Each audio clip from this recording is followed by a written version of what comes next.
So we're going to take you to Georgia and North Carolina now. They've emerged as battleground states in this year's election, and both states are too close to call right now. LaCrai Mitchell has been following the race from Tampa, Florida, and she's here to break down the results so far and tell us what we know. So, LaCrai, what are things looking like in both Georgia and North Carolina? Who's ahead, and how many more ballots are left to count? So to echo Adam, I would just say that we know that these numbers are changing. And the last time I checked, with 92% of the expected vote in, President Trump was ahead by more than 103,000 votes in Georgia. And in the Tar Heel state, with 95% of the expected vote in, the president was ahead there as well by more than 76,000 votes. And so when you combine those between the two states, you have roughly more than half a million votes that are still outstanding at this moment out of those two states. Earlier this morning, LaCrai, as you know, President Trump was confident he would win both states, as he did in 2016. So what's the path forward for Vice President Biden if President Trump wins the Tar Heel state, if he wins the Peach state? What's his path to 270? Well, if the president wins Georgia and North Carolina today, but former Vice President Joe Biden won, say, Michigan, Wisconsin, and Pennsylvania, there still could be a path, but I think what I and what others would caution is that you just really want to wait and see how this turns out when some more of these votes start to come in, because we really, right now, the margins are so narrow that it's still a toss-up. We're still classifying them as toss-up with CBS News. And so what I would say is, and what I'm going to continue to look at throughout the day, is what's happening at some of these counties that we've been taking stock of leading up to Election Day, places that we've been calling battleground counties within these counties, and sort of how the votes are playing out there. I did a quick look earlier at Fulton County, Gwinnett County, and these are areas that political scientists in the area, political strategists in the area have been saying were battlegrounds for different reasons.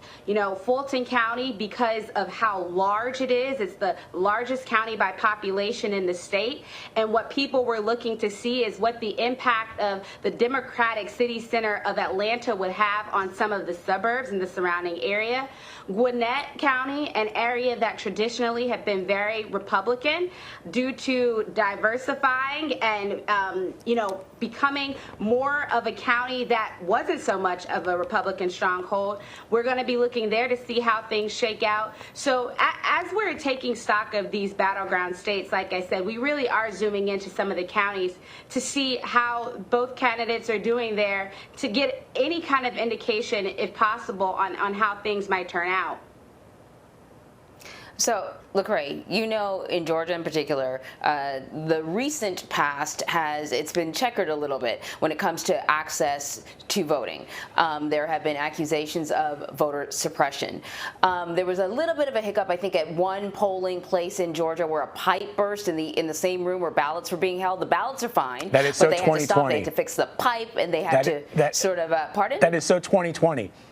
We plan. So 2020. News reporters and LaCrai, you and the political unit have been planning for this election for the last 4 years, covering it. I don't think anybody had in their 1,000-page planning books what happens if a pipe bursts in one of the districts that we're following. Well, apparently what happens is you check on the ballots, you fix the pipe, and you extend the time that office is open, because you have to make sure that the equal amount of hours are available to all voters.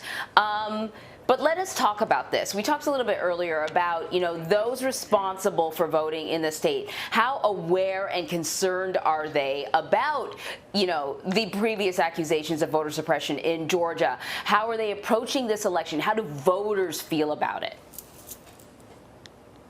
If I could just say, let me tell you, and we've been working on a briefing book, like you said, Vlad and Emery.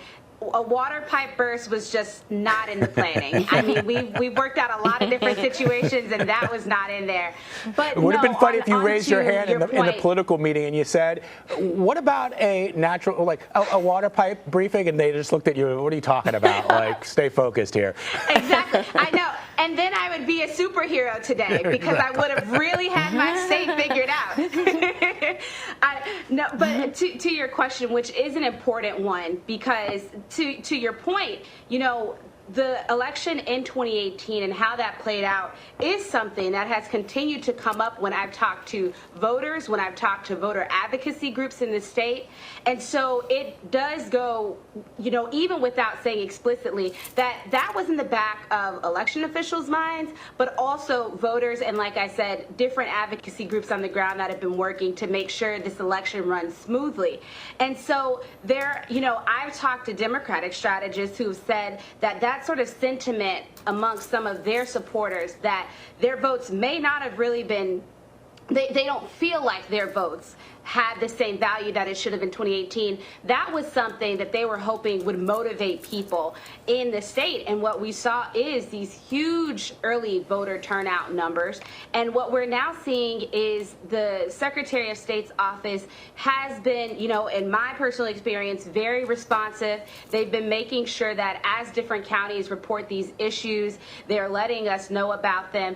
For the particular case with that water pipe burst in Fulton County, I will note that the burst took place not in the warehouse where they're actually tabulating the votes. It took place where they were processing votes, and no equipment and no ballots were damaged with that. And so that sort of information throughout the day yesterday, I will say that the county elections office and the Secretary of State office was sure to keep us up to date, at least when I, you know, would check in, so that there could be this layer of transparency, so that voters could be, you know, kept aware of what was going on. And you know, what we typically come to think of when we think of Georgia sometimes is long lines and sometimes voting machine issues, which there were a few yesterday. But I'll tell you, when you think about the grand scale of, you know, how badly things could have gone, I think this morning what you will hear the Secretary of State say during this 11:30 a.m. briefing is that all in all, they think, you know, things ran, you know, as well as they could have expected and wanted to see play out. Yeah, I'm looking forward to that briefing. LaCrai, thank you so much. Thank you.